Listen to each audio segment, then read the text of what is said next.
Hi, welcome back. Today I'm going to be building one of Bandai's Star Wars kits, which is this 1/72 scale TIE fighter. So let's have a look in the box.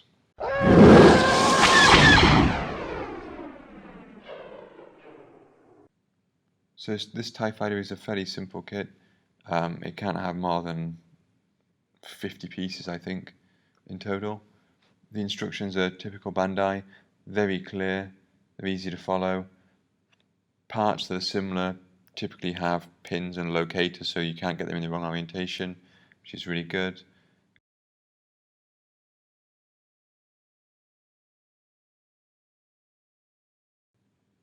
And here are the sprues. Two sprues like this. These are the side of the wings. Great detail in the center.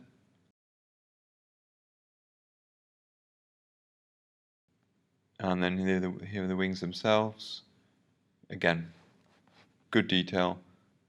Lots and lots of fine lines in here.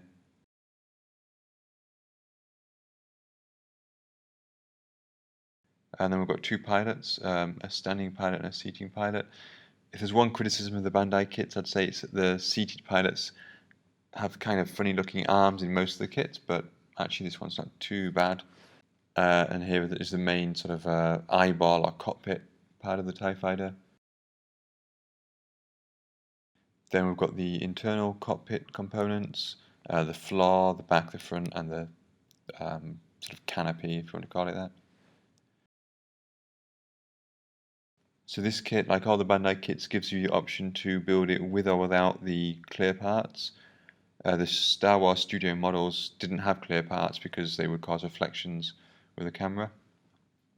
And then finally, they all come with like a base, in this case part of the Death Star, which you can stand the X-wing on top of, and these bases actually can be connected to each other. So if you've got an X-wing, if you've got a TIE fighter, you can connect the bases together and make a kind of pre-made diorama. And then finally, these I'm not sure how I feel about these. They're a little bit gimmicky. Basically, little lasers that come out of the front of the TIE fighter. And all of these Bandai kits come with standard Waterslide decals, but also with the same markings as regular stickers as well, which is quite a nice touch for younger builders. So the first part of the instructions has us building the cockpit interior and putting the figure inside.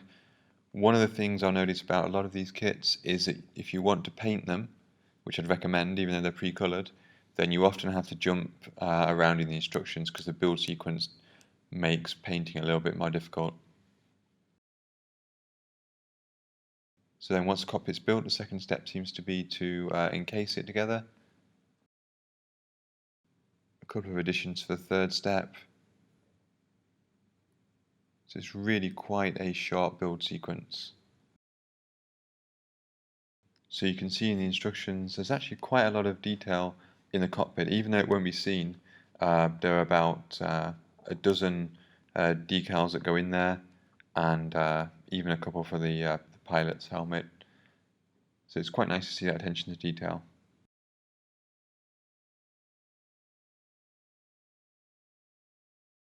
Okay, so the first step is to take the base of the cockpit floor and to attach the sort of seat to the back of that. And here's the seated figure. If I didn't want the figure, then obviously I'd need to remove that pin on the back of the seat. But I'm going to put him in, so that's fine. And then you can see here that the bottom of the eyeball fits nicely into the back. Again, really good fit, no problems at all.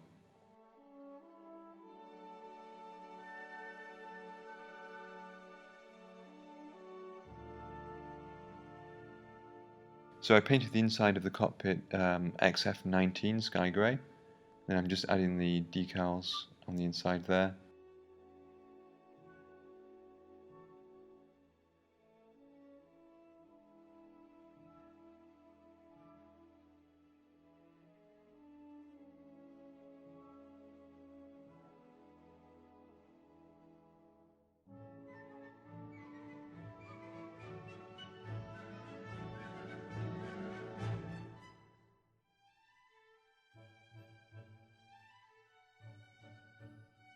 Okay, and here's our seated figure. I'm going to give him a quick coat of gloss black.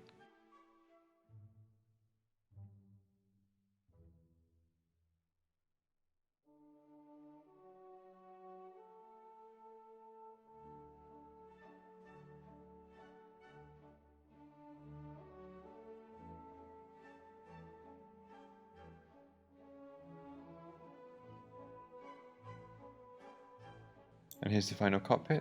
I just added a little bit of chrome on the instrumentation behind the pilot, and then a little bit of colour on the pilot as well, just to try and break it up a little bit. So again, the fit's really good there. A little bit of squeezing required, and it's closed. And there's not going to be a lot of detail visible from the outside because it's only this one small window really.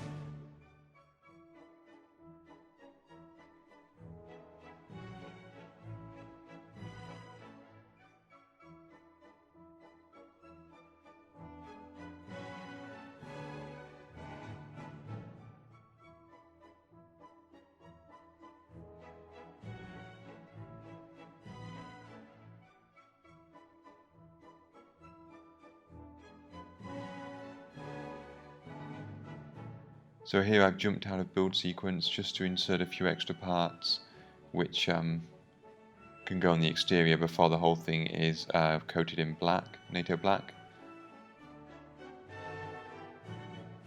And then basically I sprayed all of the parts in Tamiya XF69 NATO black.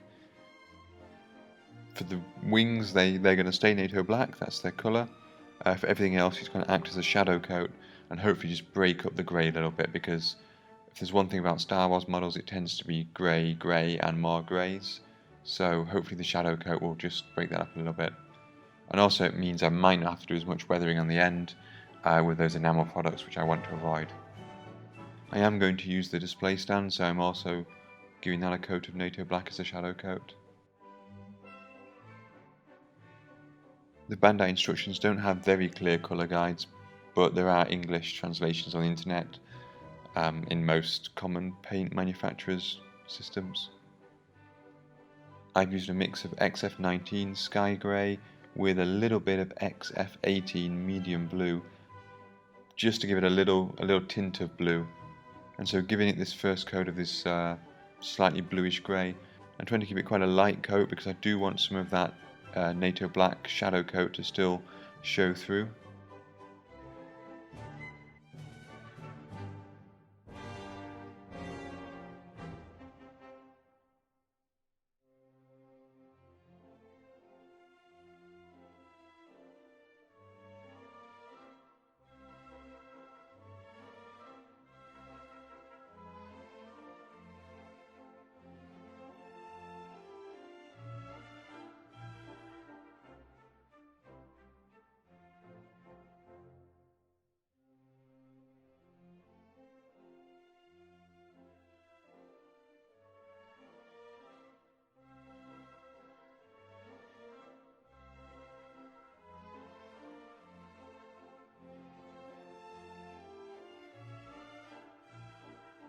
And then this inner eyeball, as it were, gets encased in the two pieces of the outer eyeball. I'm not putting the clear parts in, I'm going to put the canopy framing on its own. A little bit tight to get these together. There goes the top and the frame.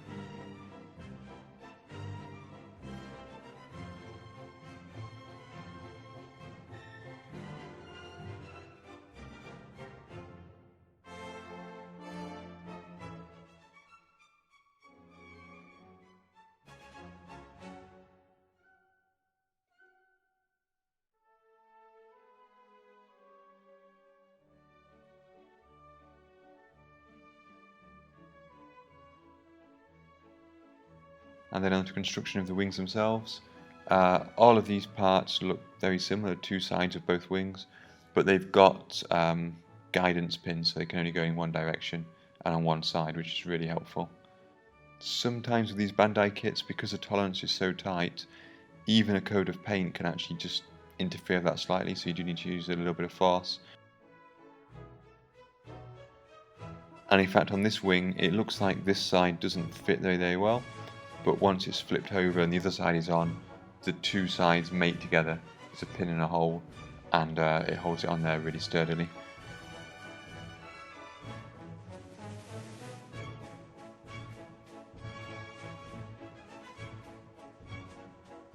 And then there are 8 parts that go around the outside of the wing. The top and the bottom are the same, and then the other 4 sides are the same, which actually makes 6 parts, not 8 parts, doesn't it? Again, these just snap in place.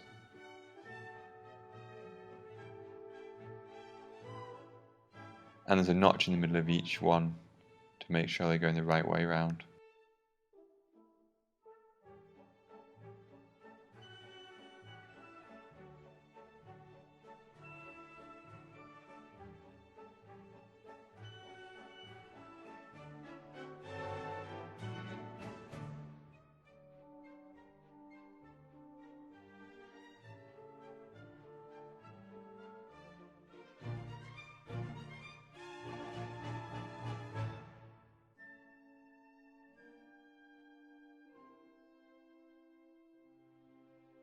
And then finally, some easy attachment points from the wing to the eyeball.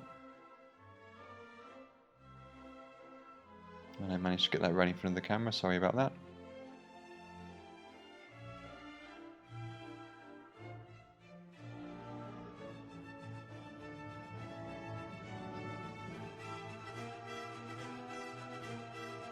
There are a few details I need to add. There's still a few decals that go on the eyeball, and there's a few little bits of colour I need to add here and there. But that's almost finished.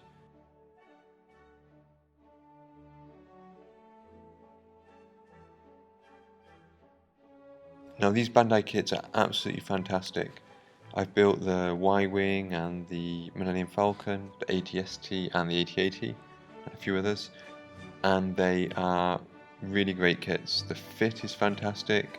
They're all snap together kits, there's no glue required.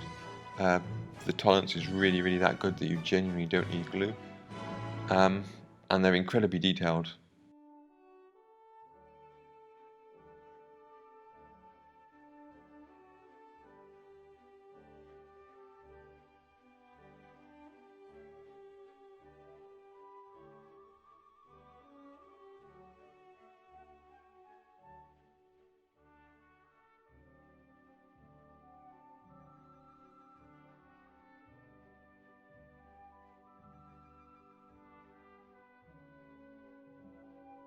Okay, so here is the final TIE Fighter on its stand.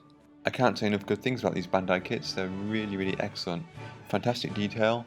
They're great for beginner modelers because they've got quite small parts count, and you can build them without even painting them. But equally good for advanced modelers. There's lots of opportunities for painting, weathering, customization, dioramas, and so on.